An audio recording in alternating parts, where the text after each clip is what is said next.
భారీ డేటా సెంటర్లకు care of గా మారుతోంది విశాఖ. ఇప్పటికే గూగుల్ డేటా సెంటర్ కు వేగంగా ఏర్పాట్లు కొనసాగుతూ ఉండగా ఇప్పుడు రిలయన్స్ కూడా బిగ్ డేటా సెంటర్ పెట్టబోతున్నట్లు ప్రకటించింది. విశాఖని డేటా క్యాపిటల్ ఆఫ్ ఇండియాగా చేస్తున్నామంటూ ఐటీ మంత్రి నారా లోకేష్ ట్వీట్ చేశారు.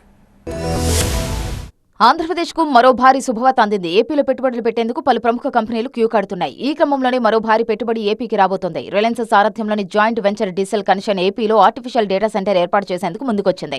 $11 బిలియన్ పెట్టుబడితో ఆంధ్రప్రదేశ్లో ఏఐ డేటా సెంటర్ ఏర్పాటు చేసే ఆలోచనలు ఉన్నట్లు డిజిటల్ కనెక్షన్ ప్రకటించింది. విశాఖపట్నంలో 1 గిగావాట్ ఏఐ డేటా సెంటర్ ఏర్పాటు చేయనున్నట్లు ప్రకటించిన డిజిటల్ కనెక్షన్ 2030 నాటికి వచ్చే 5 ఏళ్లలో $11 బిలియన్ పెట్టుబడి పెట్టనున్నట్లు అధికారికంగా వెల్లడించింది.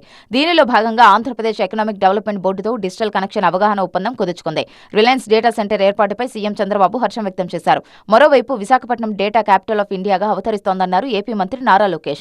విశాఖలో రిలయన్స్ జేవీ డిజిటల్ కనెక్షన్ సంస్థ 98,000 కోట్ల పెట్టుబడి పెట్టనుందని ఎక్స్ వేదికగా వెల్లడించారు. దీని ద్వారా 1 gigawatt hyper scale data centre ఏర్పాటు కానుందన్నారు. ఈ మెగా ప్రాజెక్టుతో డేటా రంగంలో దేశానికి విశాఖ తలమానికం కానుందని చెప్పారు. ఏపీలో భారీ పెట్టుబడులు వెలువెత్తుతున్నాయని గుర్తు చేశారు. కొత్త టెక్నాలజీ ఎకోసిస్టమ్ ఏర్పడే అవకాశం ఉందన్నారు మంత్రి లోకేష్.